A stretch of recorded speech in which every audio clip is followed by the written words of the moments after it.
Axolotl, that's what it's called. Yeah. Ocelot. That was gonna. Ocelot, that's a cat.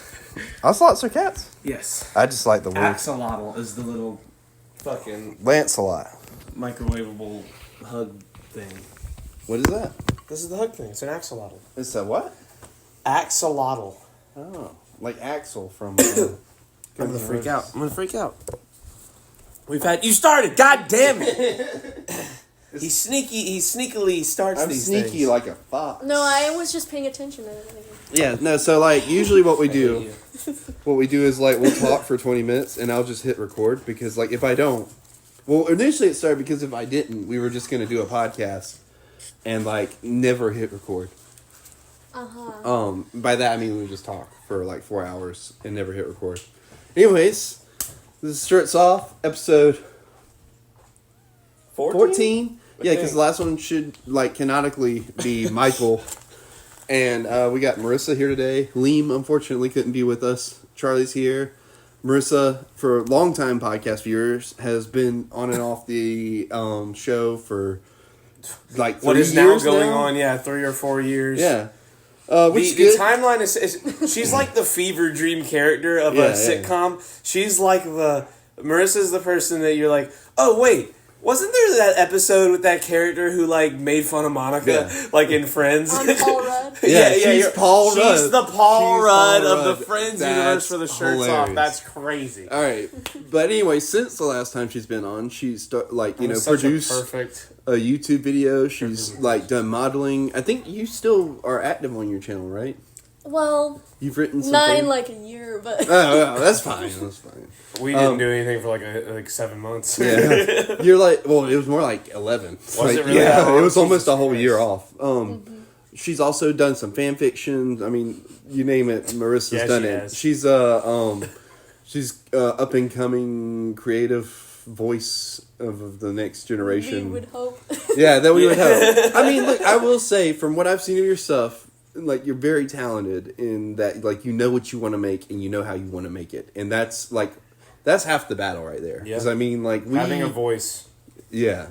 is the other half. Yeah. It's crazy how many people want to make something nowadays, and I know you're in college right now, so I know you see this. How many people want to make something but just have nothing to say? Yeah. They're just like... You're funny. Whip Like, out the you're camera. really funny. You're too. like genuinely a funny person. Yeah, so, even like- if you're not going to say 11 words this whole podcast. And I Well, think... Sorry. And I think, like, to be funny, you have to have, like, a little bit of at least a little bit of talent. So. well, you Talent also and have to be autism. a little smart, too, Yes. which Yes. I hope that I am. Yeah. So, But yeah, is there anything you want to plug real quick before we start, like, getting into, like, what you've been up to? And saying nonsense. And saying well, nonsense? no. No? You're like... I mean, I could plug my fanfiction account, but, like, Are you Go afraid ahead, to? plug it. I'm afraid. Why are you afraid? Let everybody know what's going on in your Well- Like, my mom follows you on Facebook, and I don't want my mom to see it. I don't have Facebook. Good. Well, you could follow me pretty much everywhere. At PickledPascal, because Pedro Pascal. Yeah. Wow, you really, like, saw that one coming. We both saw that one coming. Pedro Pascal, like, had a little tiny moment, like, 7 years ago, and both Marissa and I were both like, That's our guy. this guy's going places. Oh, and hey. damn it, if he does not rule Hollywood with an iron fist, he rules Hollywood. Now you got Pedro and, what's his name? The Cox guy that's... Charlie Cox? Charlie Cox. Charlie In the Cox. same universe. So, like, now you can see your two dads Oh my on screen God. together. That is your two fathers. That's crazy. Yeah. Besides Jensen Ackles. There's like a couple of people Marissa's done a ton of like artwork for, and that's hilarious. I did not make that connection. Yeah, we didn't even mention that. Marissa also does, like, fucking banger art. Yeah. Mostly Jensen Ackles. Mostly Jensen I'm gonna Ackles. be real. But, like, you know, it's still good pictures. Like, if Charlie Cox you've got to meet Daredevils him, and by that. the way, since we've seen each other. Yes, I have. You got How to was meet it? him? Yeah. Where'd you meet him? In Charlotte. Is he cool? Well, I only did the, like, photo op. Yeah. So I was literally just like, can you do this pose? And he was like, sure, like this. Yeah. And I was like, yep.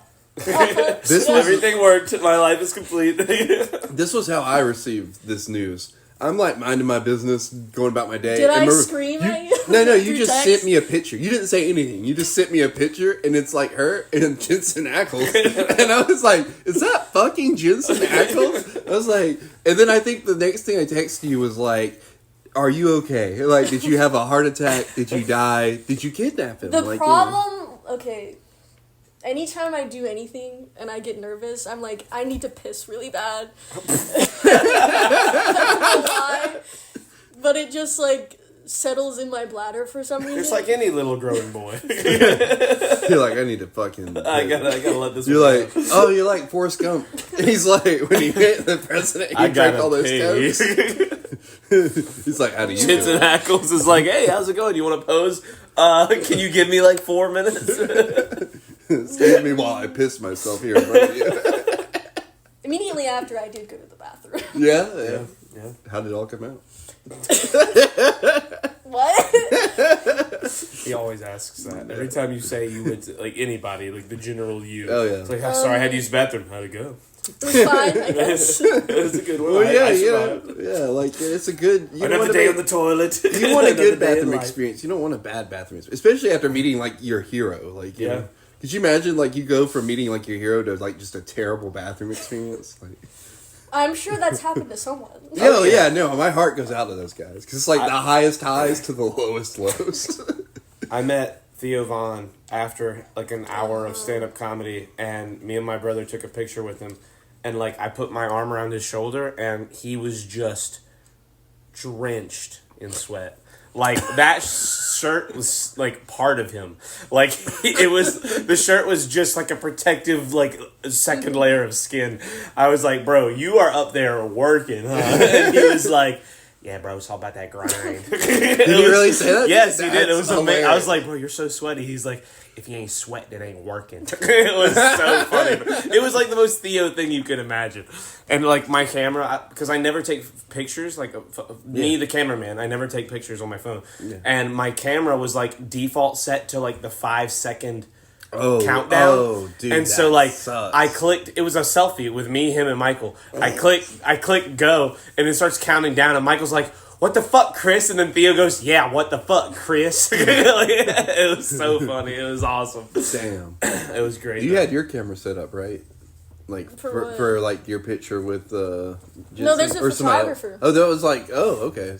You did, So it was the, it was probably like when you and me did it with Tim Dillon, like where they just send you to a site. yeah. Do we, like you do went we to? still have those pictures? They're still online. Yeah. Oh, okay. I still have my little poster that was I have signed. my- I do too. Mine's out there in the sunroom. You what? You what? Sorry. I have a physical copy. Oh, Nice. Like, they print them out. That's Obviously sick. not with me. That would be weird if I just took that everywhere. it'd be really weird if you had. Well, yeah, it would definitely be weird if you took it everywhere. It would also be weird if you brought it to this version of the podcast that is audio only. Oh, we can take pictures out. That's the one thing also we keep the selfie forgetting. we keep forgetting. We're supposed to do a picture with the guest every time, and every time we don't, and Creighton has to like Photoshop a ridiculous if I can't monstrosity of a photograph. Okay, yeah. You've probably seen it. You follow me. Yeah. on this. So it actually would have been funny if you showed up with your little Jensen Ackles photo. You Like, got to hold it up. held Like, it, like Polaroids. for the, yeah, Not of Jensen, but that would be amazing. You, no, like very creepy. you have like a Polaroids. Dutch angle, like because you had to like just quickly like 'cause take a you're little not allowed side to profile. Yeah, you took quick. It was, where'd the flash come from? It's like, sorry, it's Polaroid. Does he look like that from all around? Because I've only ever seen him like straight on. You know? Does he look if you're like that? asking if he's pretty in real life, the answer is yes. Yeah. That is. She Yes. exactly knew what I Is was. he doing. pretty? I think the ugliest famous person I ever met What? was probably, and I mean this with only love, is Ari Shafir. I love Ari. Damn. I love you, Ari. If somehow you ever hear this, is not a dig, but of all the famous people I'm not trying to brag. I've met a cool amount of famous people. Yeah. It has been a fun experience living my life, and most of them are beautiful. Most of these motherfuckers got money, and they can afford to be beautiful people.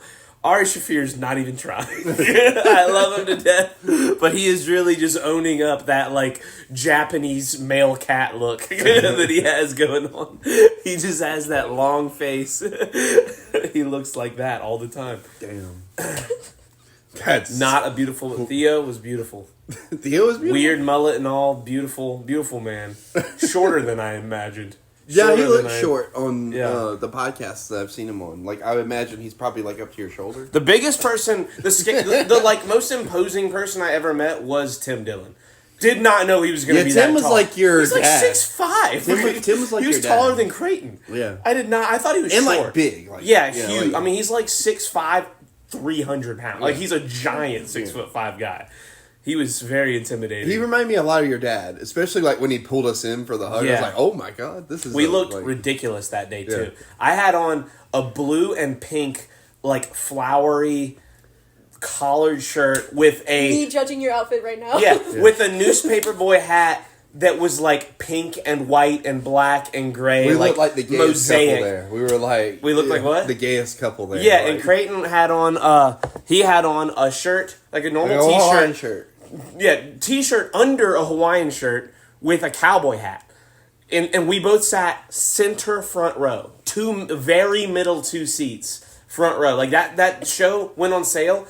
Tim Dillon tweeted it, and I was just one of those lucky people that saw the tweet like 15 seconds after it was posted. And immediately I was like, oh my god, the front row's available? They're only this much money? Fuck it, I'm buying 2 seats, I don't care who goes with me. And it just happened to be the weekend of Creighton's birthday. And I was like, oh yeah, Creighton, do you want to go see Tim Dillon for your birthday? And I was like, fuck yeah. Yeah, and then we went, and in the middle of the show, Tim Dillon, I didn't mean to make that, I didn't mean to do this. I didn't mean to make it about this. Yeah. But Tim Dillon sees Creighton in the front row, like halfway through his set, and he's like, I'm sorry, everybody. I just can't. Look at this guy. Look at his hat. This is absurd. This is ridiculous. How do you wear that in the world? Yeah, he's like, how do you wear this in the middle of the day here, right now, in a show like this? This is crazy. And then he just like totally ignores it and goes forward with the show. And then at the end of the day, if you buy the front row seats, you have like automatic VIP access. Mm-hmm. And so we got to do the like picture thing and meet him and talk to him for a second. And we walked up and he was like, the psychedelic duo. Yeah. and we were like, great. We are the psychedelic duo. It was so funny, like just to make that connection. And then we did pictures, talked to shit with him for a second, and it was cool. I always get nervous because I'm like, I don't want to take up too much of their time. I'm like, damn. Well, I think he's got it the right way. Like a lot of the like up and coming comedians are like, they take all the time in the world. And like, I think that's a cool gesture. But at the end of the day, most fans, one, don't have anything to say. Mm-hmm. You know, they have like, hey, I love you, nice to meet you. Mm-hmm. And like, if you give them too much time, the crazy people are going to sit there for an hour and try and talk to you about everything. And so like, I think it's smart just to like, keep it moving. Let everyone understand, like, you got like a minute and a half, 2 minutes. Talk. If you want to ask a question, ask a question. See if he wants to talk back. If not, keep going. Take your picture. Have a good day. Get your signed poster. We got signed posters. Yeah, they were awesome. A real like meet and greet to me would be like you get to like a good like 30 minutes to sit and talk to them. You know what I mean? But I mean that's just so hard. That's unrealistic. To do, you know. Jeff Smith, Jeff Smith, the guy who did the Bone graphic novels. Did you ever read those? Yeah. Have you ever seen the Bone graphic novels? I say to Marissa so that the audio people know. No? Okay.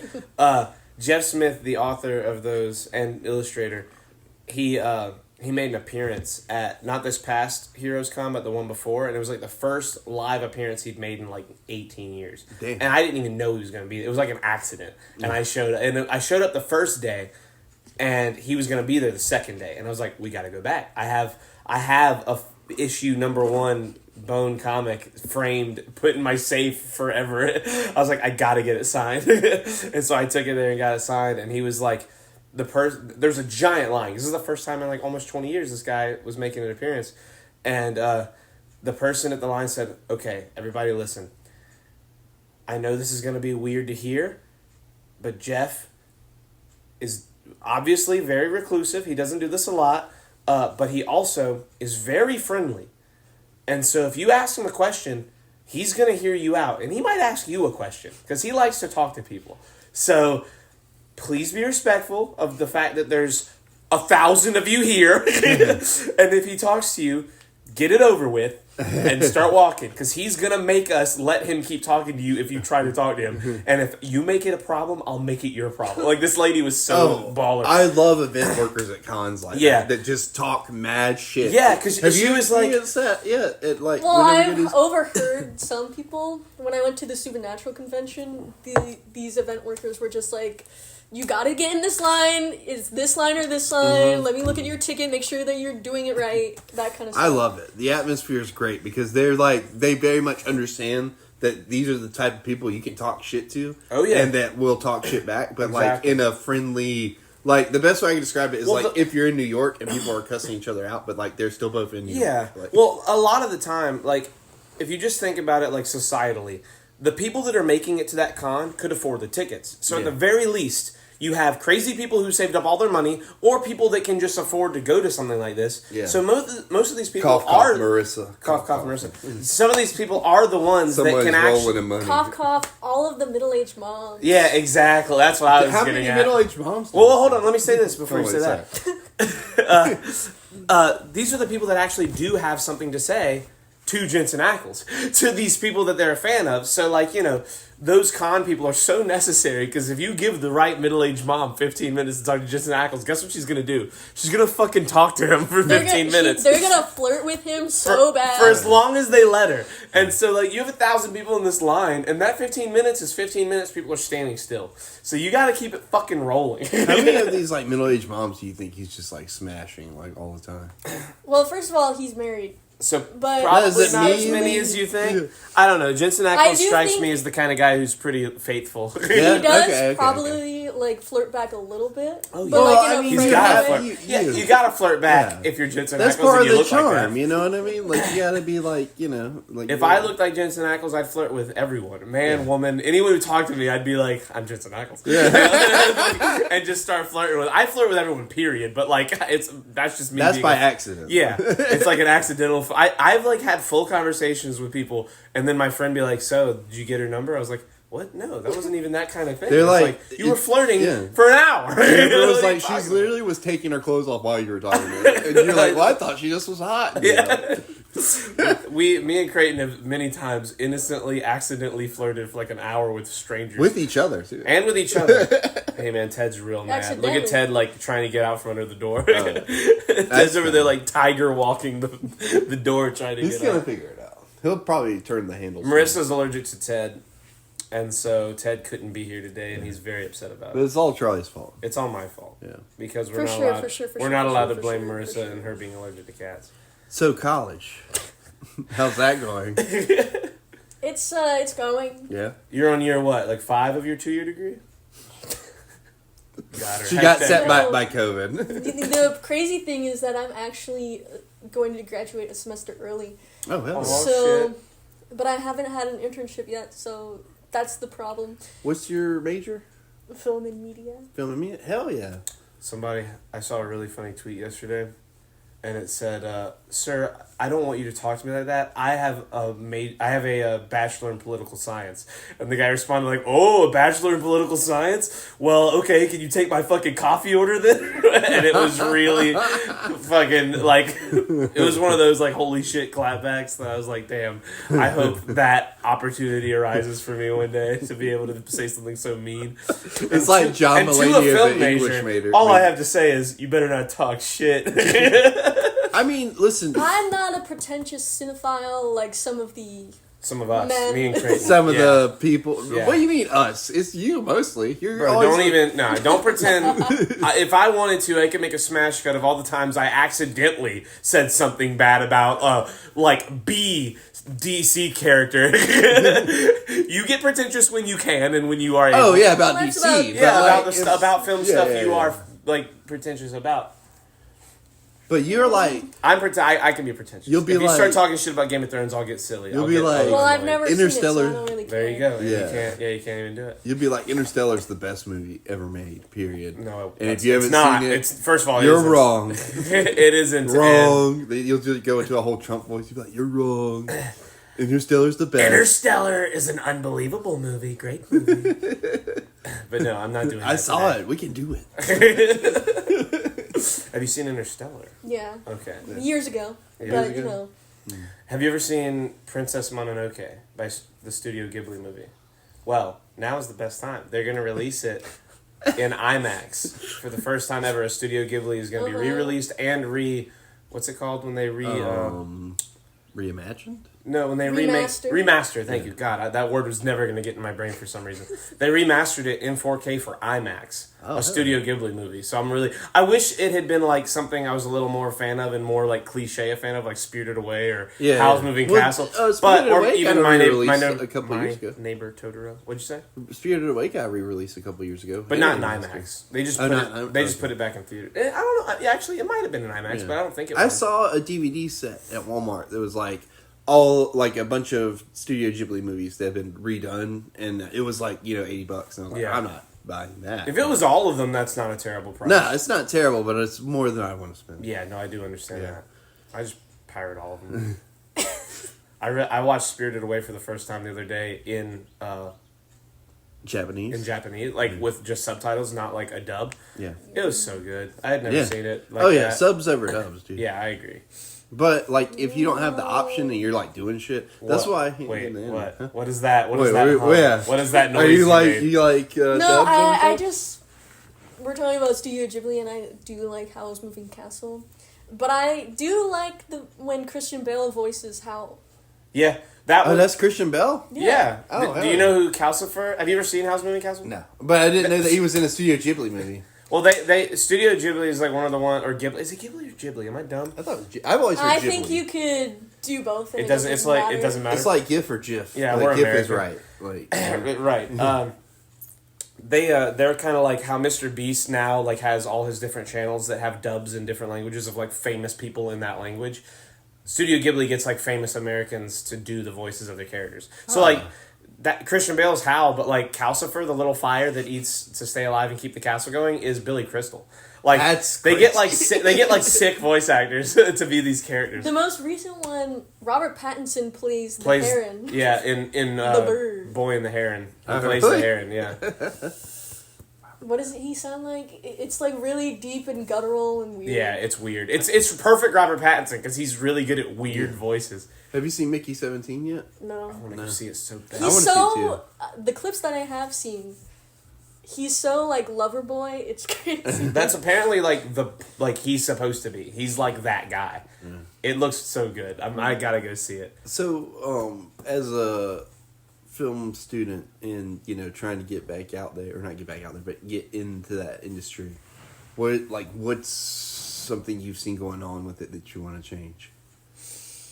That's a weird question. Sorry, I was trying to get into your brain about. I have a question. I guess I think the problem, not really the problem, but the trend that I've seen a lot is the gray color grading that I don't really like.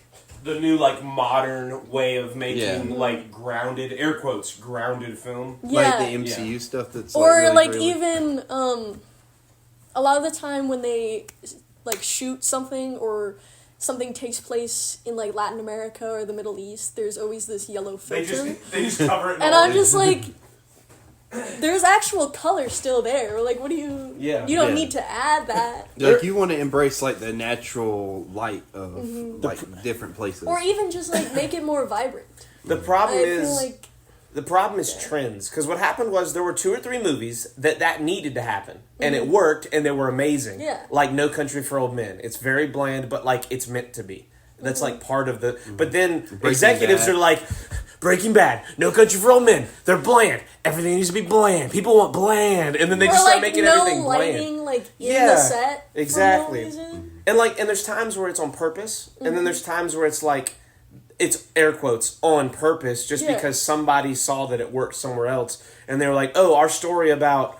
the La Muerta needs to be bland, and it's no, that's not what this is supposed to be. It's with the MCU. Endgame had the portal scene and a giant battle, and then 7 MCU movies in a row had giant battles at the end that didn't need them. Ant-Man Quantumania could have been totally great without a giant war at the end. Yeah. Fucking Shang-Chi could have been unbelievable without a giant war at the end. They could have just been good anyway. Ant-Man Quantumania got a little too much hate for my liking. I thought it was not terrible. I didn't think it was terrible. I didn't think it was amazing. Yeah, I thought it was okay. It was fun. It was a silly, fun movie. In the theaters, it was really fun. It was a really fun theater movie. Darren? Darren? That was one of the greatest moments. Darren? Sorry, okay. You ever notice he sounds almost like Marge Simpson? Anyway. Michael Douglas, Shang-Chi, by the way. yeah, Michael who Douglas. Charlie's talking about. Yeah, that was a terrible impression. Listen to any sentence from him in the Kaminsky Method, and you're like, that's like 20, like a 20th of an octave away from Marge Simpson. But Shang-Chi also is one of those, like, genuinely just a good one of the better MCU movies that I think kind of went unloved on socials. Well, and everywhere else. it also came out during COVID, and that was another thing I was going to ask her about too, because you're kind of like you were growing up during COVID, and you're now getting into you were like the first generation of COVID young adults, right? But like also, Sure. we were young adults right before COVID. You were becoming a young adult as COVID hit. As filmography goes, you're kind of coming into because you're sort what, of like a 11, cultural 12? How old are you again? Well, I'm turning 21 this year. Oh my God! You're so old, Charlie. Oh my God! I don't know why in my brain I was like, yeah, Marissa. I haven't seen Marissa in a while. She's like 24, 25. Jesus. I told him last night that Halo 21. Reach is like 19 years old. It's not 19 15. years old. It's 15. It is 15 years old. And he was like, oh my God, like his dick started hurting from it, like, you know. What? No, that's not what started happening. That's you a could crazy tell, like, thing you know, to say. like he was like when you crunch, like squinch up. Like, it was like that. Yeah. Anyways, That's not. I don't know if I know, but okay. well, no, you don't know, but you've seen it happen. You just don't know you've seen it happen. Yeah? It is a incredibly visceral prevalent reaction. Yeah, it's a visceral reaction where everything just like tightens. It's like your whole body just. Okay. It's terrible. It's a terrible situation. I'm yeah. sorry he brought it up. Yeah, sorry. Anyway. No, but the COVID thing. So you're coming into like essentially an industry that doesn't necessarily need a home in Hollywood anymore. Mm-hmm. You know, so it's like you've got probably a better opportunity now to kind of carve out and make your own path. Because we've talked to people that are filmmakers in Columbia and in Charlotte, and both those areas are right now with people trying to kind of make those into the new Hollywood, like into what Atlanta's becoming. Well, there's a big push right now in filmmaking to like not shut down the $250 million movie, but to have more studios branch out and make smaller budget films. Yeah. Because of how like ridiculously saturated these giant budget movies have become. And so like you have places like Charlotte that are just a couple hours from, these mega like hotspots like Atlanta, which is basically Hollywood of the East Coast. Yeah. And New York. And you have these cities trying to like establish a film scene, because if you have more film scenes, you have more creativity, you have a more diverse outlet and lens for how filmmaking can be seen. And I think that's a good idea, but who knows? Who do you want to apprentice? What? Like, if she could apprentice anybody in film? God. Like, who's like your directorial like hero right now? Well, for me, it's Denny. I really love Ryan Johnson just because of Knives Out, so probably gonna go with that. But I don't know. I don't know that many other directors besides like the big name ones, and sometimes I'm like, they seem a little too pretentious for me. Yeah. So I think the only like classical, like Quentin Tarantino, I would kill myself. Jesus. I'm sorry. I would not be able to stand him. I think I would really love to talk to him for like an hour or two. I don't think I could hang around him for like a month. 30 minutes. He's been like, all right, try to take off your shoes. Well, have you heard it? Like, he went on Joe Rogan's podcast with a buddy of his who's like a producer, and he's weird. And I don't even mean bad weird. He's just uncomfortably weird. Yeah. Like, I think that's necessary. You don't get, Hateful Eight. You don't get Django without a lunatic making it. Like, those are crazy movies, dude. He makes Pulp Fiction is nuts. You don't get that kind of unbelievable, visceral, like, moment in film without an absolute maniac making it. And some of those people, you just can't hang out with those. There's a reason that guy ran a fucking VHS store for like 15 years. Like, only crazy people are meant to do certain things. Like, I think of all those like classic directors, the only one that when you see him talk and when you see him have conversations about movies and about like his life is Steven Spielberg, where I'm like, somehow that's like a normal human being who has just been acing film for 60 years almost. Like, this guy's just a legend. You see him have these conversations, and you're like, this guy's such a cool fucking big nerd, and he loves it. He would be cool, for me personally, I think Denny Villanueva, however you say his fucking name. The guy who made Arrival, the Dune movies, Blade Runner 2049. I just watched Prisoners recently, That and I was like, is one of the greatest. His whole filmography is like there's a movie he made. It's a French Canadian movie. It's called Incendies, and it has the best plot twist of any movie I've ever seen. Period, bar none. Unbelievable, and it's very much in that realm of Prisoners, Dune, Blade Runner. It has that aura to it. That like the whole movie, you're like, what the fuck is about to happen? Like, not like what's happening. It's very good at like.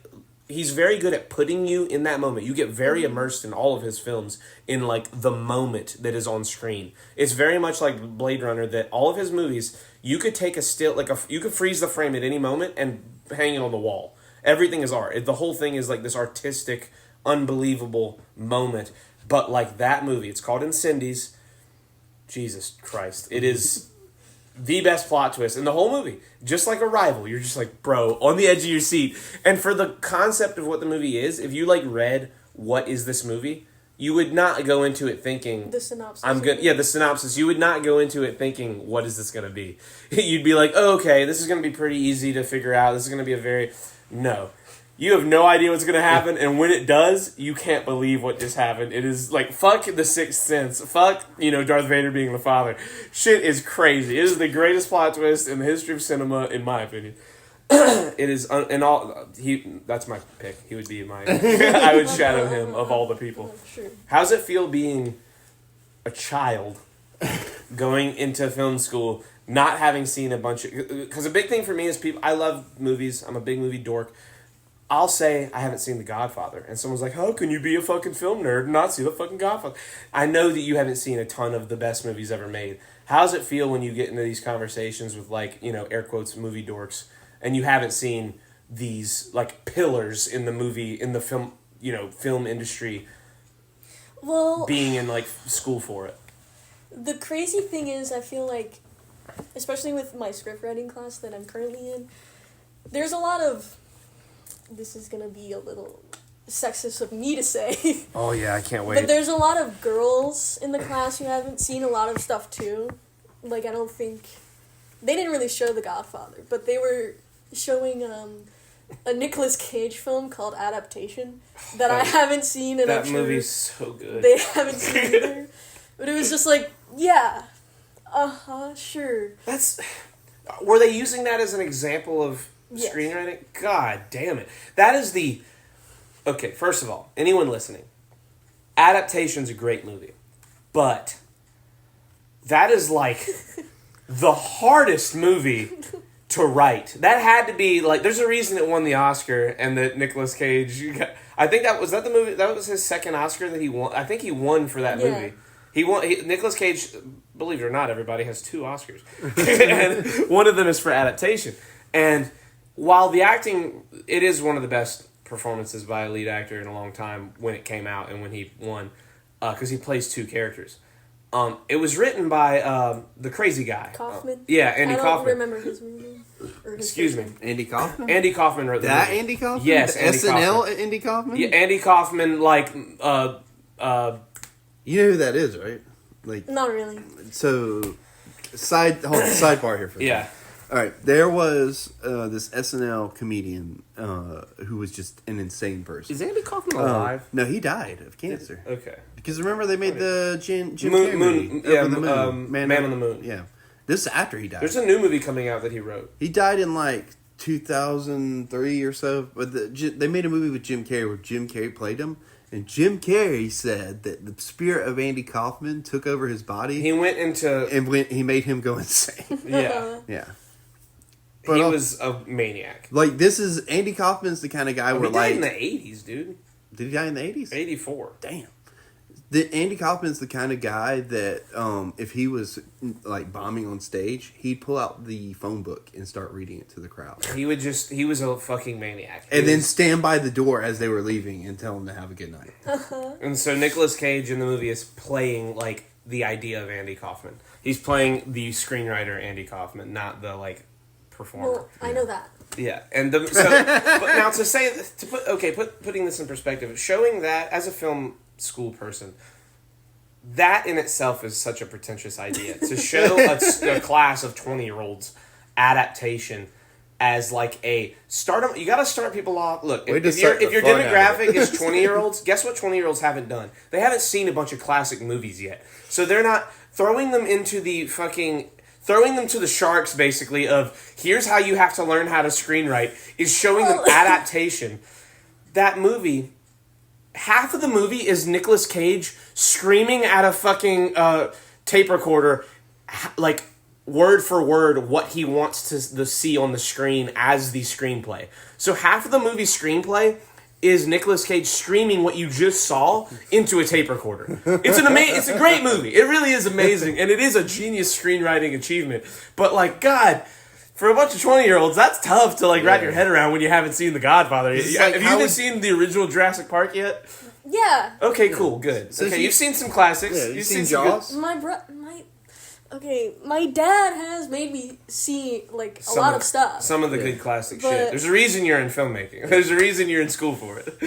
Like, you have love for it. You're just, like, throwing her under a bus. You're like, yeah, I've seen shit, man. I've seen the blockbusters, more or less. More than you have seen, like, a lot of the, like, you know... Back to the Future? 2001: A Space Odyssey type. Yes. Hell yeah, okay. No, the blockbusters. There are girls that, like, I've talked to... I've seen, like, the first 20 minutes of 2001. Yeah. Really not even girls. There's people that movie is so hard to sit through. That are mine and Charlie's age. They've never seen Back to the Future and don't even know what it is. And I'm like, my friend, okay, he's a man, first of all. Yeah.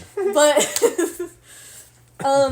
he lived and still kind of does live in this little like town called Shara in South Carolina, where there's a bunch of Filipino people and he's Filipino. And so he was never really like exposed to American culture. Like, he would watch Studio Ghibli, but that was about it. Yeah. So... That's not even American culture. Yeah, no, that's Japanese culture. I know, that's what I'm saying. That's so great. That's hilarious. And what, is he in... Are you saying he's one of the people in this film class? No, he's a nurse. Oh, he's just a buddy. He's going into He's just a buddy of yours. But, like, when I make him watch movies, he's like, I've never seen this before. Never even heard of it, probably, a lot of the time. I'm like, there's this actor, and he's like, who? I have a Discord that, when it started, it was just me and my friends all watching Twitch. Mm-hmm. It was where we all joined up to play video games, to whatever. It has turned into a, like, cinephile movie Discord. We have a text chat called The Compiler. In The Compiler, we all sit down and we stream a movie on Discord. It might be 2 of us, it might be 8 of us. We will watch the movie. We might talk a little bit in the middle of the movie, but we try to keep very... respectful to the viewing experience. We watch the film, and then 20 minutes of silence at the end of the movie, you just hear typing. And we are typing reviews and a 1 out of 10 grading of the movie. I have a letterbox, and I made my friends get a letterbox. Exactly. Letterbox, my thing with Letterbox, I have to update it every 6 months. I update it with everything. We just copy-paste our compiler into our letterbox. And so, like, I won't update my letterbox for 6 months, and then I'll go and do, like, 40 movies I've watched in 6 months and upload it all to my letterbox. Imagine the guy who follows you on Letterboxd. He's just like, it's just my I gotta 5 friends. I gotta wait 6 months. Yeah, I can't wait for all this. It's gonna be he's cooking. I know he's cooking for 6 months. But like, it's become our like. There's like 7 years and 4 million words of us reviewing movies and like all of our very different voices. Because like, I love my friends. Like my buddy Nathan. He genuinely is a big movie fan. Like, he loves movies. And all my other friends, it's very recreational for them. But they give it their all. They really, like, give a, like, heartfelt idea of what their review is. This sounds like you're about to be like, but God, they fucking don't know. Well, no, it's just, it's so cool seeing... You heard it too, right? Yeah. Marissa's nodding. No, what I mean that is, with my friends. Yeah. Me and Nathan, we really give it like a... Nathan's doing it for, like, writing classes in school. Like, he's trying to write it, like, the way a college professor would want to see it. I'm writing it from the point of view of, like the dreamer having the idea of the images they want on the screen. Like, I'm looking at it like, if I was going to make a movie, how would I look at this movie? And then everyone else, they're very casual moviegoers, like, in this thing, but they're really in it too, and they're writing their, like, version. It's super cool seeing all the different voices see the image on the screen. My friend Daniel's like, he's just a creative writer in general. Forget about putting stuff to screen. He just is such a creative mind. So he sees it, and he's like, he's really giving it the, like, thoughtful, like, almost silly creative mindset of what he's seeing, but very, very, like, imaginative and very I'm trying to think of the best way to put it, like, probably the most romantic idea of what the images he's seeing is. He's like, romantic comedies are his shtick. He loves romantic comedies. I do too, but he loves them for the, like, romantic idea of how the world could be. Yeah. Where, most movies aren't going to play out like Crazy Stupid Love.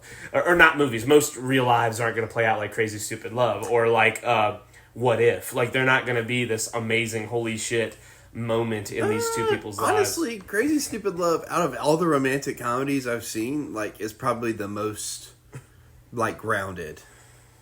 13 going on 13. Because it doesn't. I was going to say, more like people growing up together. Yeah. Those are way more representative of real life. I don't know if Crazy Stupid Love is. Crazy Stupid Love to me is because it's like, at the end of the movie, well, I guess more specifically with, like, Steve Carell and I don't remember the actress. Julianne Moore, and then Emma Stone and Ryan. Well, see, the Emma Stone, Ryan Gosling is the most unrealistic part. You think that's unrealistic? Of those? Yeah, I think that's pretty. Very often, you're going to see a 13-year-old boy in love with a 17-year-old girl who's in high school, and that's the most realistic one. And then I think the most unrealistic one is Steve Carell and his wife getting back together. Well, I mean, generally but that part doesn't happen. It's it's not necessarily like, it's implied they're gonna get back together, but it's not like they're for sure gonna get back together. They're just at a better place than they were at the beginning of the movie, which I think, like, is definitely more realistic. It's left a little open ended. Yeah, because most of these movies, romantic comedies, would have, like, the scene where one of them's chasing the other to the airport, and then they have, like, this moment where, like, this is how I really feel, and I'm sorry I lied to you, and blah, blah, blah, blah, and then they just ride off into the sunset. That doesn't happen in the movie, you know what I mean? Like, the end of it's very, like, unrealistic in that, like, well, I don't know, I mean, it's unrealistic in that the graduation that would happen. I don't want to give too much away about the movie. That part is definitely the most. That's the most. The graduation scene is the most unrealistic scene. Outside of that, though, like, them just sitting there talking, and there's that, like, air of comfortability, like, where you can see, okay, maybe they can make this work. Yeah, and, like, you can see that path be there. Have you ever seen What If with Daniel Radcliffe, Adam Driver, Zoe Kazan, that girl from? No, we've talked about it on here multiple times, though. That is a great, very unrealistic romantic comedy. It is a very fun, silly romantic comedy. It's Daniel Radcliffe, like, just a couple of years after Harry Potter. Yeah. Like, I think it was like 2013, so it's like a year or two. Oh, he did Horns that year too, I think. Yeah, he did. Horns and What If came out. Great movie. Have you ever seen Horns? No. Oh, dude, you should watch Horns. Crazy movie. We can't continue this. Sorry. Every time we see Marissa, we're like, we need you to watch 11 movies. Yeah. She won't watch them. This is not a good idea. Tell her the premise real quick. So Daniel Radcliffe starts growing horns. It's a book. And, like, the horns make people do crazy shit because he's, like, slowly getting possessed by the devil or demons. I haven't seen it. Oh, you've never seen it? Never seen it. All right, well, then I'm not gonna say anything other than that. Cool. That's all I'm gonna say about it. Interesting. Yeah. It's a crazy story. Anyways. Daniel Radcliffe. I'm sure, because Daniel Radcliffe is in a lot of crazy shit. I think one of the Franco brothers is in it, too. Who? One of the Franco brothers? Probably, if it is, it's Dave Franco. It's definitely not James Franco. I think it's the younger one. Yeah, Dave I think. Franco. Again, it's been like... Allison I haven't seen that movie husband. since 2014. Okay. Mm-hmm. So my memory's a little fuzzy on it. But I keep seeing in my mind Dave Franco. Anyway. Yeah. 21 Jump Street. Anyways. What If? Okay. When you Google What If, it's the third or fourth movie. Yeah. Because there's What also If is an incredibly popular name. Yeah. It is a terrible name for the movie because it doesn't fit. It just doesn't. It doesn't fit. Not only does it not fit, I don't know if it ever gets said. makes no sense. I don't understand why it's called What If. It's like the worst. It was very much like we need a name for this thing to send to Sundance. But it is a very fun, very artsy romantic comedy. Skydance, not Sundance. No, Sundance is the film festival. Oh, Sundance. Okay, Yeah. The film festival. Yeah. Have you worked on anything in film school?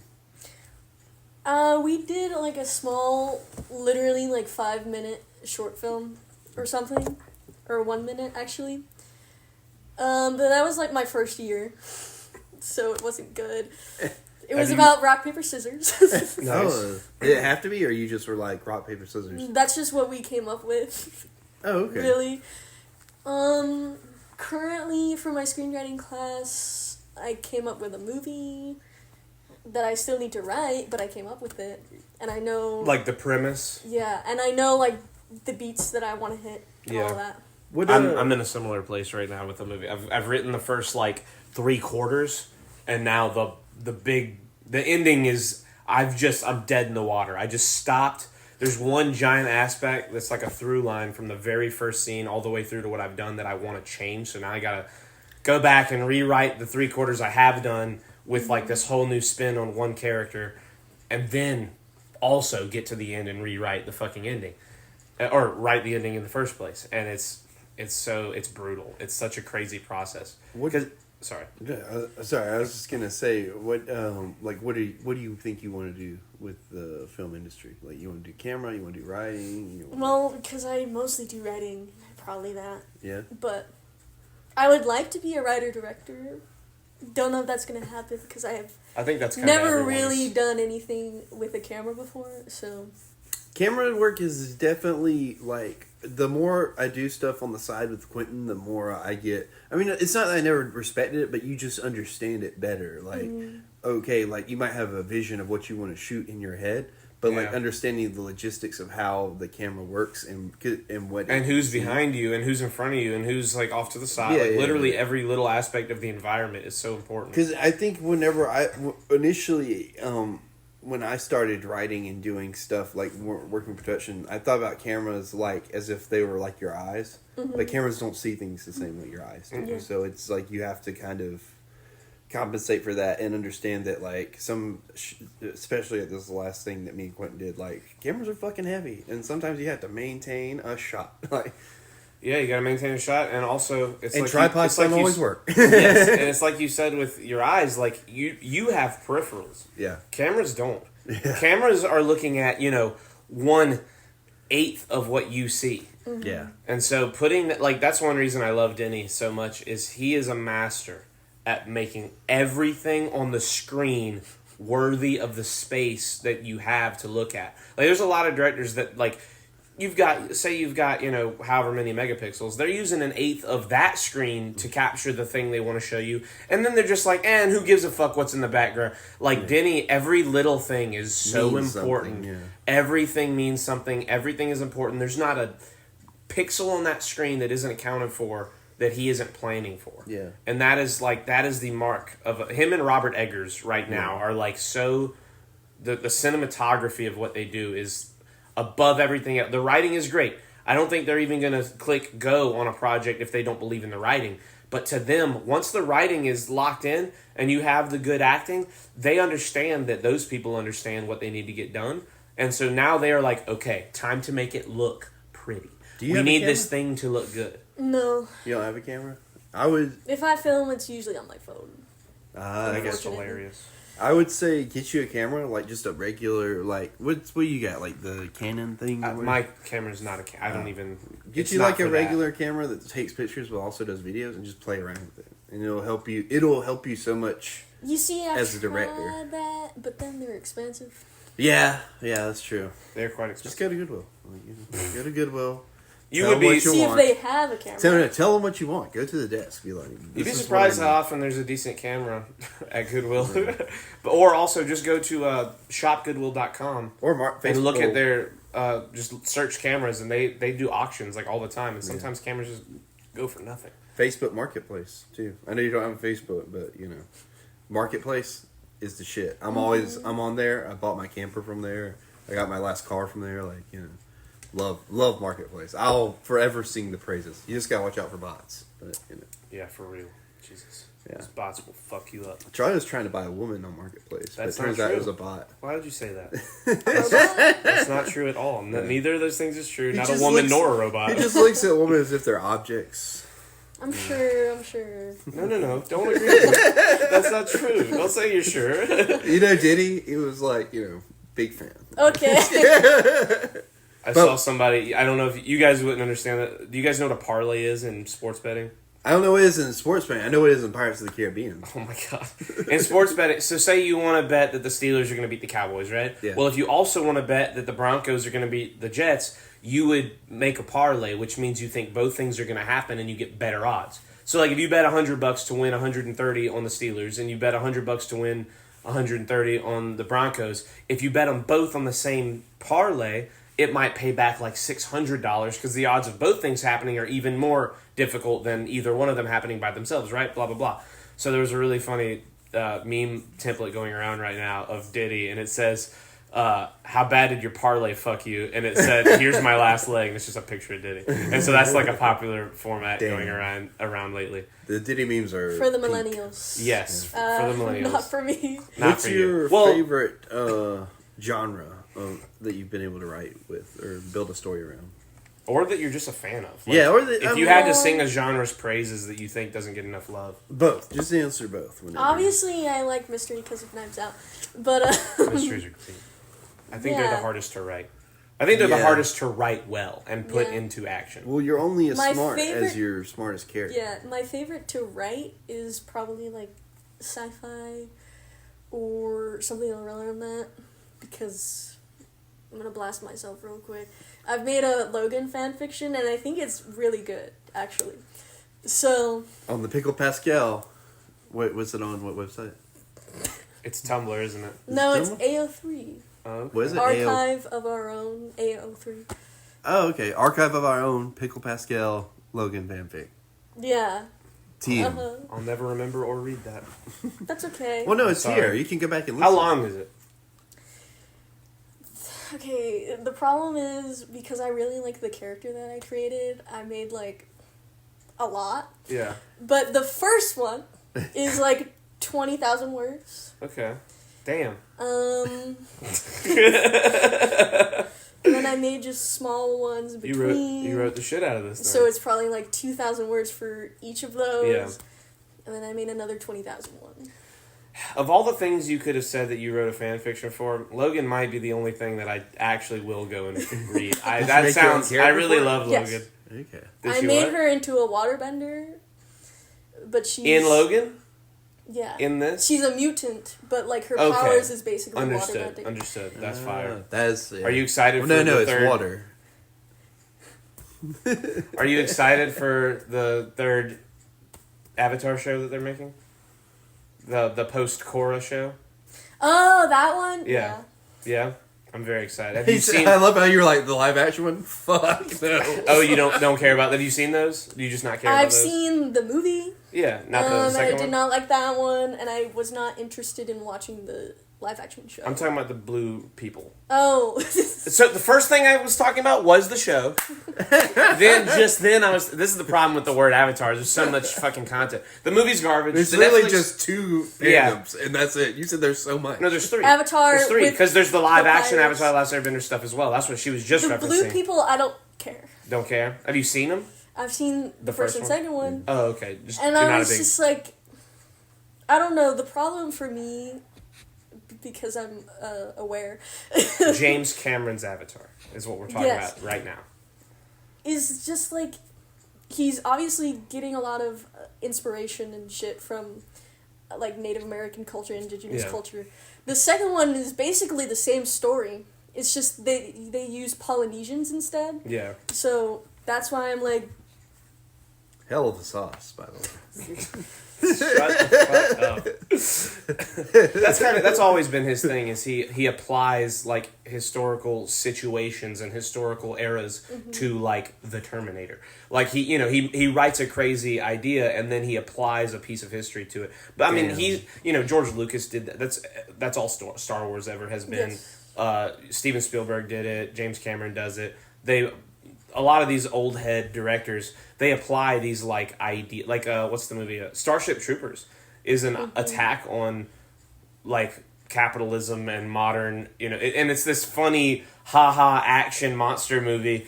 But if you really look at what it's trying to tell you, it's this holy shit, like we're being used as, cannon fodder to the establishment. Like, and it's very, if you're even halfway aware, it's incredibly blatant and obvious that that's all it's trying to say.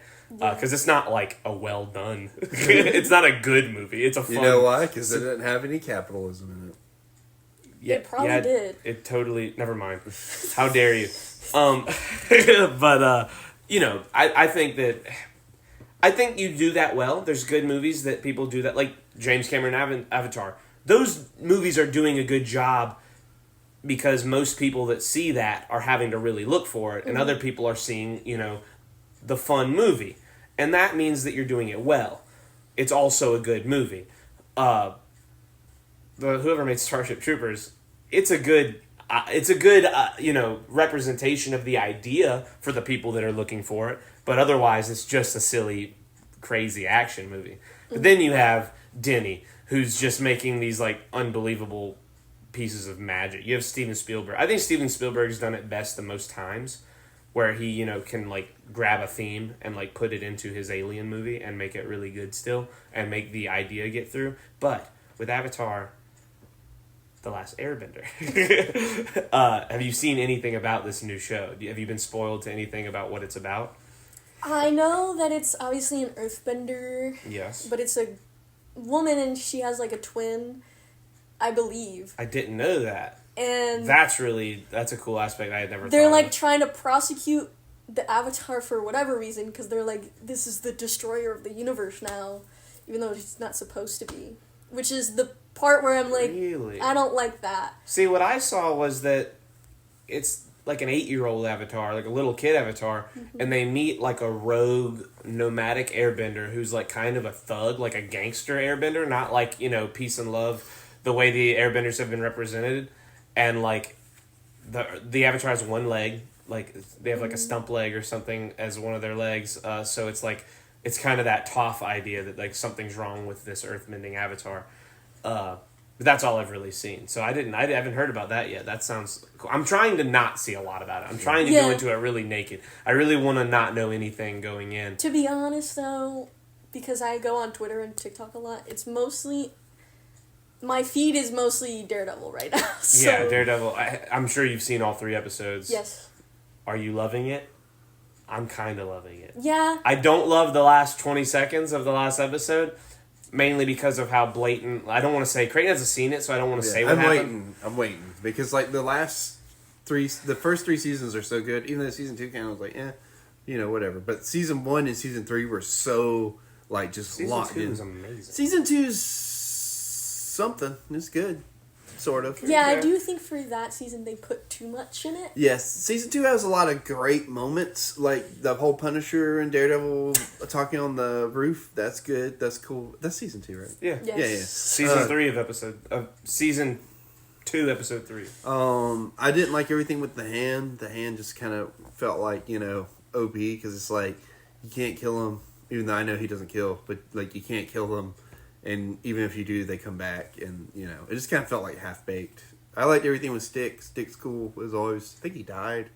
Anyways, I think that was in Defenders when he died. Yeah. Did he die in Defenders? Yeah, Defenders is when a lot of the like lame shit kind of took Defenders place. was good. I like Defenders. I like Defenders. I didn't say I didn't like it. I just mean a lot of the lame shit that happens in Defenders, not in season 2 of Daredevil. Defenders elevated the hand for me because it kind of gave them a focal point with what's her name, Sigourney Weaver. Yeah, being like the main person. Well, supposedly for a moment, well, until she wasn't. She was the bad guy for like 20 minutes.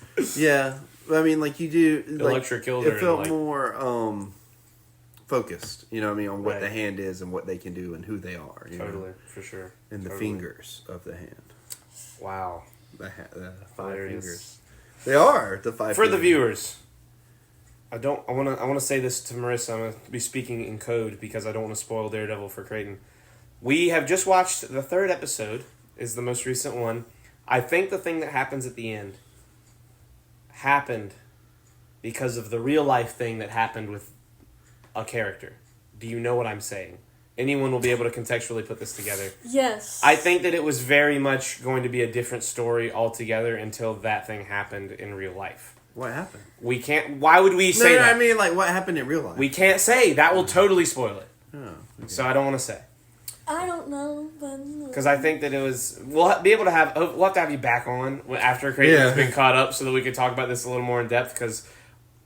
I can't even say that. Well, you'll be back over the summer, right? Yeah. So you can come on. I mean, like, I don't want when the show's over, we'll have a whole new conversation to have in the first place. I don't want to, like, just take up all your summer, but there is an open door. Like, if you ever just want to come and be on, because I mean, we've been Creighton's having starting guests. to starve for guests. Well, we've had a lot of guests on, and like it's been great. I've had a good time with it.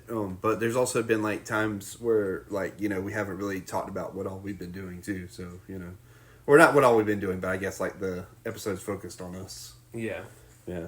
Not that we would just focus on us with you, but I just think it's fun. You add interesting dynamic to it. I had a question I was going to ask you though about the film stuff. Damn it, we got on Daredevil and I started thinking film stuff, go. What's the film question? Do you have it? Do you remember it? No. Then why'd you bring We were it talking up? about genres. Yeah. Romantic comedy. It was before we got to the Avatar stuff. It was right before that. Well, you were I know what it is. He I know got what it it. is. He I got got it. it is. Let him do it. Okay. Hurry. So it's interesting that you say that about James Cameron with The Way of Water. It's essentially like the same movie, just with Samoan culture. Yeah. Did you say Samoan or who's I said Polynesian. Polynesian culture, sorry. But I mean, Samoa is they're synonymous. Yeah. But I was sitting here thinking about after you said that, and I was like, damn, you could just skip the first one and like watch that one, and it might be a better movie. Yeah. I mean, I like the first one better, probably just because of nostalgia reasons. But Yeah. I think that the second one will be a much better movie when all of those movies are done. I think that's a big thing with movies like... effectively, the first movie doesn't really mean anything other than, like, you have this guy who's chosen to be, what are they called? The blue people? The Na'vi. The Na'vi. Neytiri's the wife, the Na'vi. He's been... He's in the Neytiri. But, anyway.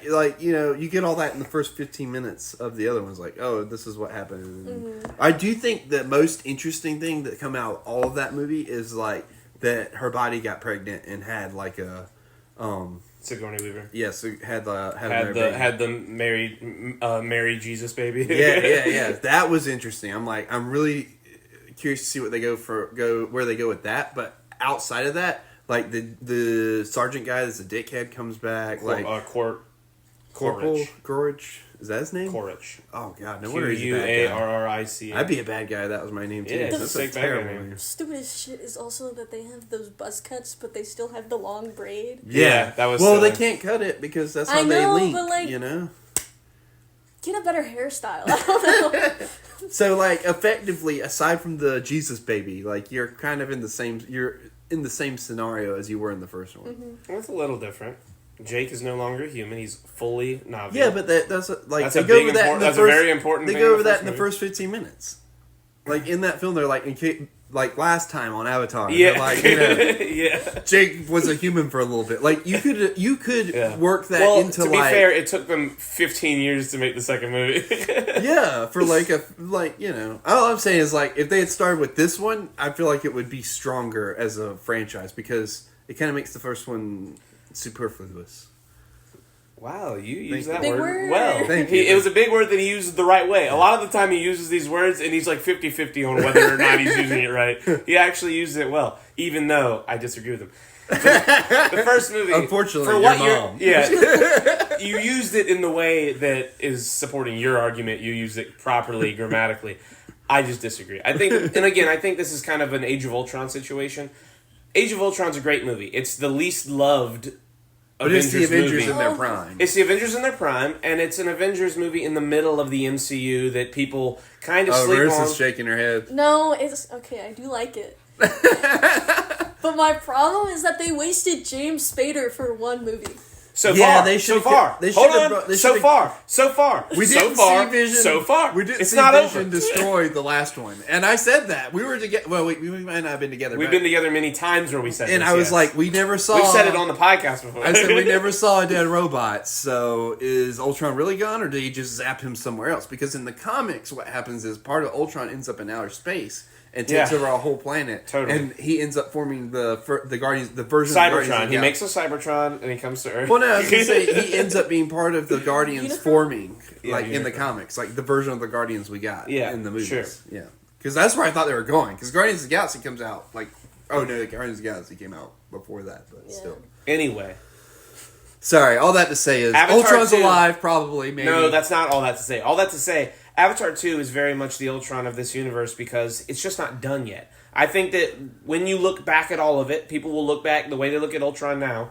It's a great Avengers movie, one, and it's just a great movie in the MCU. It really is a good movie with a lot of in the way that the first film is like incredibly rewatchable. If you cut on Age of Ultron, it's hard to fast forward through anything. It's a very well-paced, very entertaining movie. Yeah. Every scene and they go all over the place. They go all over the place. It's very gripping. The first 20 minutes of that movie are really good. They really grab you. Yeah. Like, group shots, dude. They have a bunch of the group shots are great, but it's the last group shot with the corset. Scarlet Witch, Elizabeth Olsen in that movie steals every scene she's in.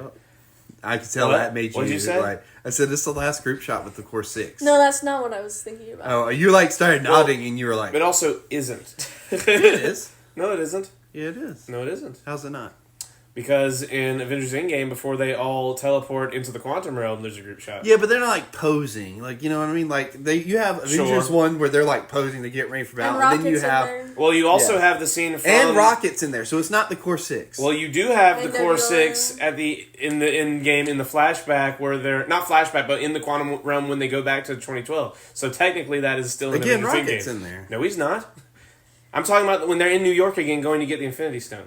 Hold on. No, we're not doing this again. You keep tangenting me. We're going on tangents. Hold on. Let me say this before it ends because we need to actually wrap up soonish. Yeah.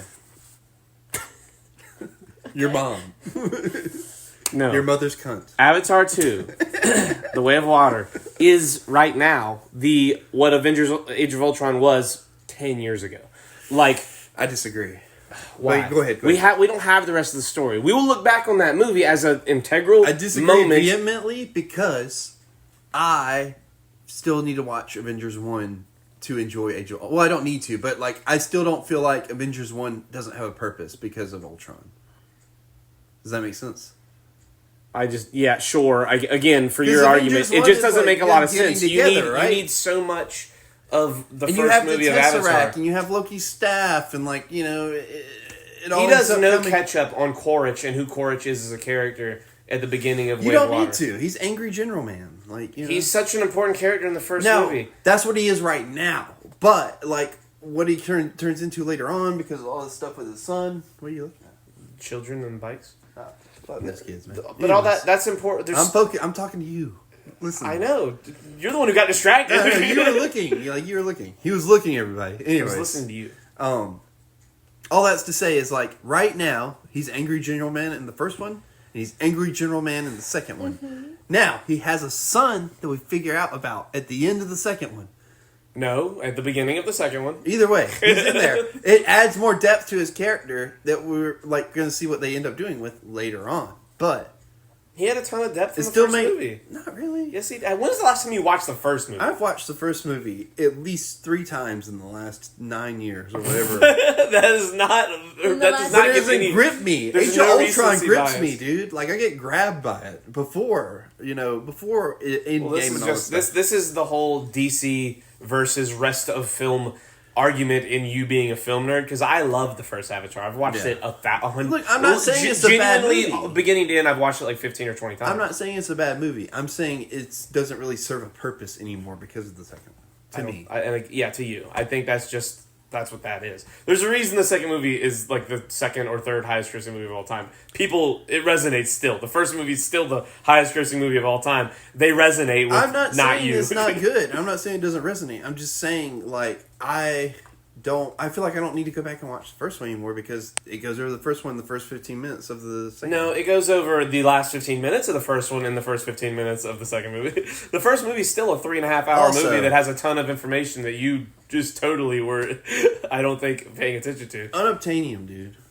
What about it? I hate that as a name for what that is. Okay. Unobtainium. That's that's the worst part. Takes me out every time. As soon as they say unobtainium, I'm like, Jesus. Like, come up with a better name for your unobtainable fucking mineral or whatever. I mean, that we're humans. That's what we do. A lot of our dumb things are just named after It's whoever almost found as them or bad. what they represent. It's almost as bad as Transformium. But Transformium It's- makes sense because that's what they're called. And that's what they're made of. But you said almost as bad, implying that Transformium But did they worse. not make that up for the film? What, Unobtainium or the Transformium? Transformium? I think Transformium. Transformium existed before the film, so that's not really the film's fault. It's definitely the film's fault. They could have changed it however they want. They No, people already would have rioted. changed. There would have been rioting in the streets. No, all the those movies are already garbage. Look, Marissa knows Transformers fans. They are weird, angry people. Yeah, No, not really. They're not actually they're pretty such nice. weird people. Yeah. Also, there's a huge overlap with furries and Transformers fans. It's crazy.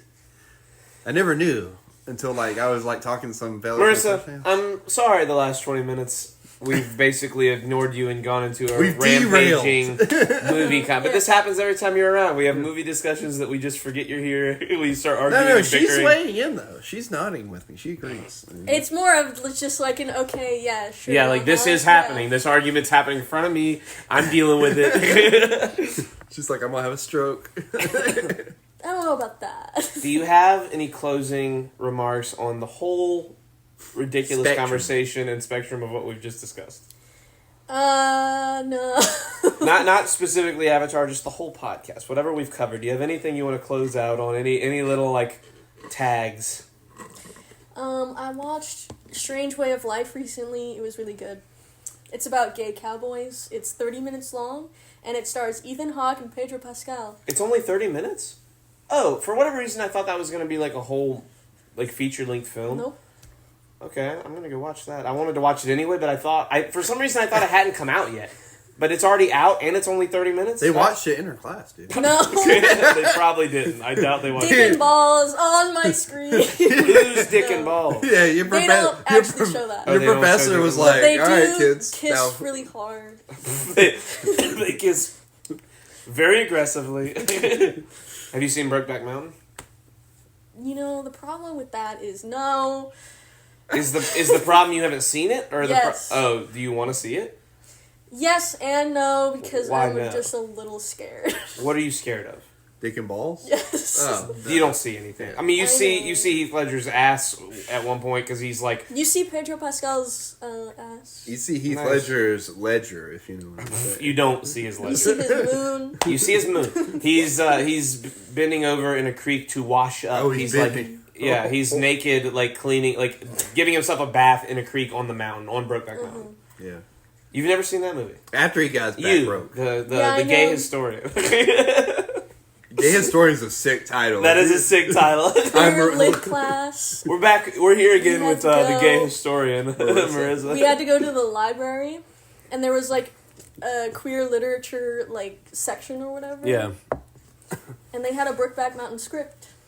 Oh, I'd actually be really interested to read that. Mm-hmm. You should watch it. It's a very, very good movie. It's one of the best representations of a nuanced perspective on gay culture and gay life before it was popular at all. Because there are people who won't watch that movie because of the stigma that it had 20 years ago, let alone any stigma it carries now. But forget about it being a story about gay love. Forget about any kind of stigma.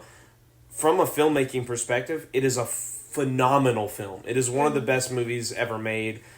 It's Heath Ledger and Jake Gyllenhaal at their best.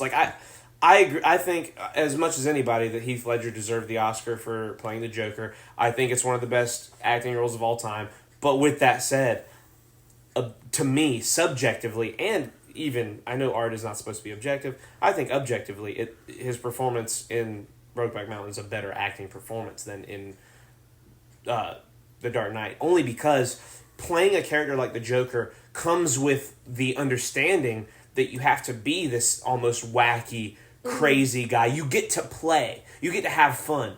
in Brokeback Mountain, as an actor, I'm sure he's having fun, but it's a difficult role, and he's giving it so much love and the most nuance of any character that he's portrayed, period. And it is, God, I mean, it just is one of the best movies of the last 50 years. It is such a good movie. You should watch it. What's the movie with Pedro Pascal and Ethan Hawke called? Strange Way of Life. Strange Way of Life. God, who didn't think Sorry, it would take... Who's asked did you? Crazy it took 20 years to make another gay cowboy movie. That's a fantastic ass. Or, well, isn't The Way of the Dog a gay cowboy movie, like, sort of technically? The one with Benedict Cumberbatch and I don't know, kid? I've never seen it. I can't... But it's weird because, like, from what I have seen, there's, like... I don't want to say a child character, but, like, a teenage character. Yeah, that's the, and like, so I'm like... That's the difficult idea of the movie, is that Benedict Cumberbatch is playing, like, a... I haven't seen it yet, but from how it's been portrayed to me, I think he's like a antagonistic leader of like a cowboy gang who has basically groomed this kid to be his like second in command / like little gay sidekick that he like rapes or like grooms to be his little boy toy. And it apparently is not a very good movie, but he got an Oscar nomination. The movie got a bunch of nominations. It was one of those, like, it was the, you know how every year there's the token, like, can't believe this got nominated for his Best Picture movie? Amelia Perez. What was the one with Leonardo DiCaprio and, like, the crazy cast of people? Killers of the Flower Moon? No, that's a good movie. I'm talking... Moonfall? He's not in that. But it's like that. It's the crazy, like, the world's gonna end. Yeah, Don't Look Up. That one, everyone was like, how the fuck did this get nominated? That was a joke. Somebody was like, hey, I bet you won't nominate Don't Look Up. And they were like, bet. And everyone nominated it. That's my theory, by the way, for Elon's Nazi salute thing, is like... Oh, is that Mark Zuckerberg was over there like, I bet you won't go Hail Hitler. And he was like, bitch, I'll do it twice. On that note, wrap this bitch up. We gotta go to a Charlotte FC. For Charlie and Marissa, I'm Creighton. Marissa, thank you for being on. PickledPascal on... pretty much everywhere. On pretty much everywhere. What was the one that the fan fiction with Logan was on again? AO3. I remembered. Yes. AO3. Twitter, I assume, is the same thing. PickledPascal. It's Pickled Ackles, actually. Pickled Ackles. Oh, okay. Pickled Ackles. So it's not PickledPascal. Pickled ass. But my profile picture is Pedro. Nice. At the moment. Nice. So give her a follow. Give her some love. Your YouTube's PickledPascal too, isn't it? Yep. All right. Thank you for listening. Like, comment, subscribe if you want to see more. Have a good day.